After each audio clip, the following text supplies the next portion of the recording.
What's up, everybody? Welcome to Mistick's MMOs. I'm your host, Mistick Raven. Alright, my food buff's about to wear off. Let me go ahead and eat this.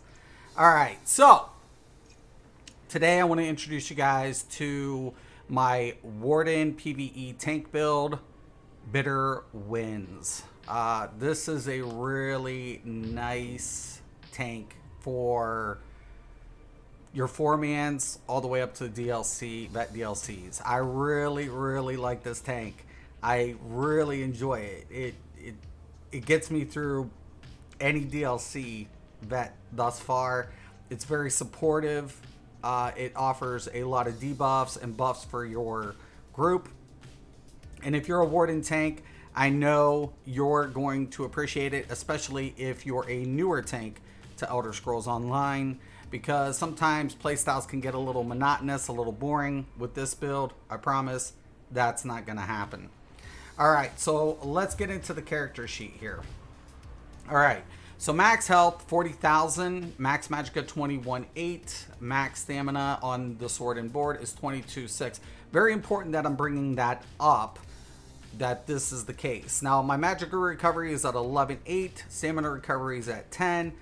Health recovery 6.9. Our spell resistance before buffs 26. Physical 26 before buffs. So we got that even. We've allocated 30 into magicka, 34 into health. We're using the Atronach Mundus, and we're going to be going with max food. So you can actually go with sugar skulls if you want to, or I'm currently using the long fin pastry with melon sauce, but be with sugar skulls would work with this build as well. Okay, now let's go ahead and get into the sets. We're going to be using Torok's Pack set with this. We're going to use an Ice Staff charged with the Weakening Enchantment. Now, Torok's Pack is not new to tanking. I don't know who originally came up with the idea behind putting Torok's Pack with the tank. Whoever did it, I give you kudos, because it is great, especially with a Crusher enchantment. It is a great set because it gives us armor, it gives us max health, it gives us additional armor, but it decreases the weapon enchantment cooldown by 33% and increases non-oblivion damage weapon enchantments potency by 45. Now, I like doing the debuffs, so I got a weakening enchantment on this one, and then I have the crushers on my one hand, so that's obviously going to be infused. The charges apply status effect for the brittle status effect. Okay, we're going to use an infused shield with stamina. The reason being, as I mentioned, on the sword and board side, you know, I have more max stamina on this, but when I go to the staff, then I have more max magicka. The reason being, I can control the synergies replenish option. So when you get either shards or an orb and you synergize, you're going to ask yourself, do I need more magicka at this moment, or do I need more stamina? If stamina is always the highest value, even on staff, you will replenish stamina. But if I want to, and I synergize it with staff, then I restore more magicka on synergy versus more stamina. Vice versa, if I go into the shield and I synergize, then I'm going to get my more stamina back for the synergy. So it's a lot easier to control. That's why I do that. Okay, now we're going to use Tremor Scale. Tremor Scale is great for debuffing, especially for stam tunes, right? Gives us max stamina. When you activate a taunt ability on an enemy, you cause a Dune Ripper to burst from the ground beneath you after 1 second, dealing almost 5,000 physical damage to all enemies within 4 meters, reducing their physical resistance by 2,311 for 8 seconds. This effect can occur every 8 seconds. This scales off the higher of your spell or physical resistance, which is great because when I go ahead and I apply my buff, then we're getting you know, a 6-1. So we're getting an additional 1,000, and then on top of it, our spell and physical resistance is at 30. Okay. So infused max health. Grave Guardians is going to be our secondary set. So I wouldn't recommend to do this in a trial versus something that they've already, have like Yokelin or anything. When I put this together, I wasn't aware of that set. I do have the set. I won't put out a build video for it because I just don't like coming out with builds that other people are doing. I like doing original builds.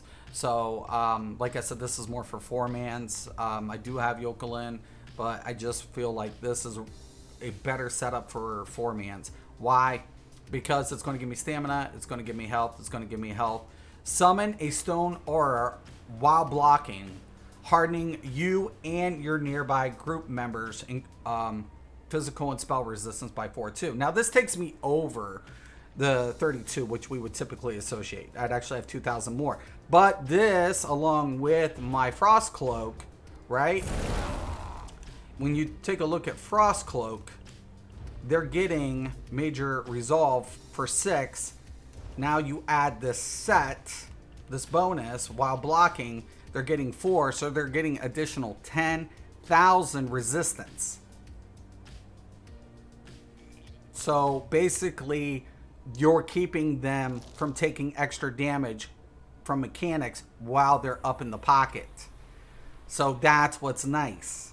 You're protecting your teammates the closer they are to you and the boss. So yes, I do love this set. I have this set on majority of my tanks. For 4-mans, I love it. Love it for that. So this is once again infused max health. Tremor scale pauldrons, max magicka sturdy. We want that block reduction down. Grave Guardian's girdle, sturdy, max magicka. Gauntlets of Torok's pack, sturdy, max magicka. Greaves of Torok's pack. Now this has the multi-effect enchantment. Hakio. You can get that down in the sewers, or you can buy it on a vendor. Infused. Okay. Sturdy feet, max health. Necklace of Torok's pack. I gotta upgrade this, but it is protective. But since you're going to have this and you want to run another enchantment, feel free to do that. I just like to have this when I'm pulling mobs, right? Like in between, the block. I like that little extra protection, but you don't need to go this route. You can retrait this value if you want. That's my preference. But if you wanted to go with, an infused with more recovery towards your max stats, please feel free to do that. So you can go infused with, the multi-effect enchantment. Okay, block reduction, healthy. And then stam recovery, healthy. We want to keep our health value up because of our effects. All right. So let's get into the skills. All right. Let me switch. Sword and board bar, primary bar. Pierce armor, no brainer. Does the minor breach and the major breach, reducing resistance and the taunt. We have deep fissure for mob pulls, so it debuffs mobs with the major breach. We have the Arctic Blast, very important why you want your health over 40k, because Arctic Blast is a self-sustaining heal, does damage, but this healing scales off your max health. So once again, when we go ahead and activate this, we'll also get the passive into the green balance for maturation, increasing our max health by 10%, thus giving us almost 44,000. Okay. We want Silver Leash for our pulls, for mobs that we can't readily get to. We want Grippling Shards for our CC. This is very, very important because it's going to go ahead and reduce their movement speed. The damage scales once again off of max health. So once you do a self-sustaining heal, you throw this down, they're getting dual damage effects, and it's a CC. Okay. Aggressive Warhorn, no surprise. On the back bar, we have the Inner Rage. If you do not have Inner Rage unlocked, I do recommend grabbing the Destruction Staff one, because it will give you a taunt. Okay, a ranged taunt. Okay, by activating it. So until you unlock Inner Rage, go ahead and get the Destruction Staff on a Frost Staff. It has a taunt, a built-in taunt. Okay, Frost Pulse. Just unlock this. Very important that I'm utilizing this because it releases a Surge of Frost, dealing 3,837 frost damage. It applies Minor Mangle. That reduces their max health by 10% for 7 seconds. That also applies Minor Protection to you and your group members. You already going to get Minor Protection with Ice Fortress, but not your party. They get Major Resolve. But when you activate Force Pulse, they also get Minor Protection. So once again, this build is to do what? Refortify your team's defenses. Blockade of Frost.